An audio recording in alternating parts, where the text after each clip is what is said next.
जय श्री कृष्णा, जय श्री राधे।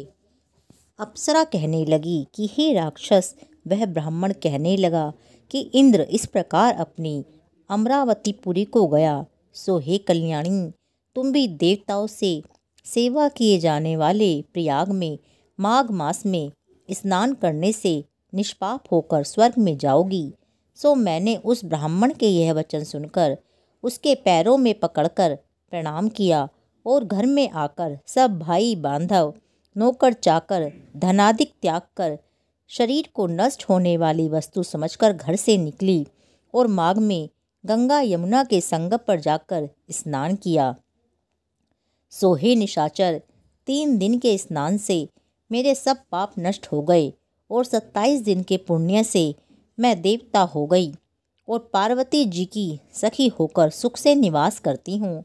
इसीलिए मैं प्रयाग के महात्म्य को याद करके सब देवताओं के सहित माघ में प्रयाग स्नान करती हूँ।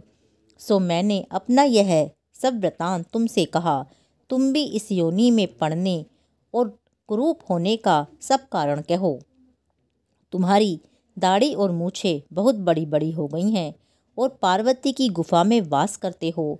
निशाचर कहने लगा कि हे भद्रे, सज्जनों से गुप्त बातें कहने में कोई भी हानि नहीं होती। मुझको अब कोई संशय नहीं रहा कि मेरा उद्धार तुमसे ही होगा। सो मैं अपना सब वृतांत तुमसे कहता हूँ।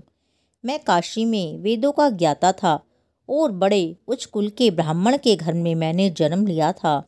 मैंने राजा, पापी, शूद्र तथा वैश्यों से अनेक प्रकार के दान लिए। मैंने दान लेने में चांडाल को भी नहीं छोड़ा। उस जन्म में मैंने कोई भी धर्म नहीं किया, वहीं पर ही मृत्यु को प्राप्त हो गया। तीर्थ स्थान पर मरने के कारण नरक में नहीं गया।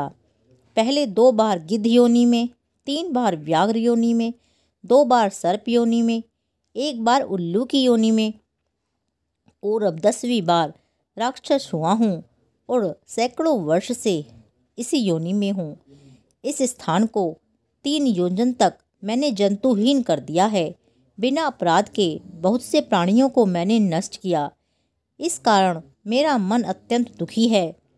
तुम्हारे दर्शन से चित्त में कुछ शांति अवश्य आई है, क्योंकि सज्जनों का संग तुरंत ही सुखदायी होता है।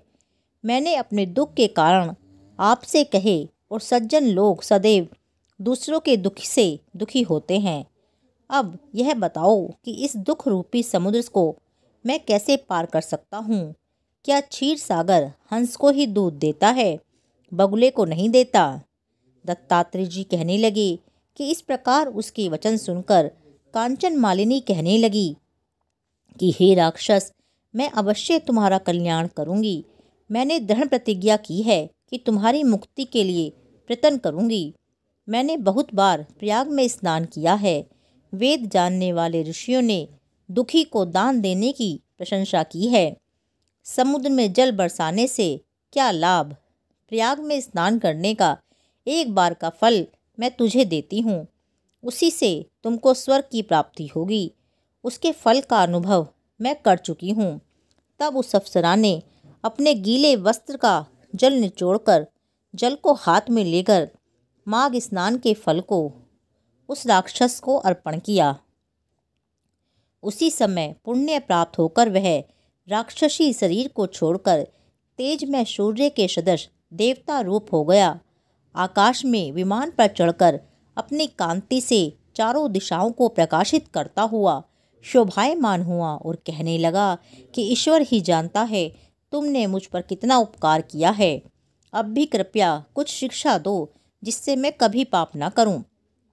अब मैं तुम्हारी आज्ञा पाकर स्वर्ग में जाऊंगा।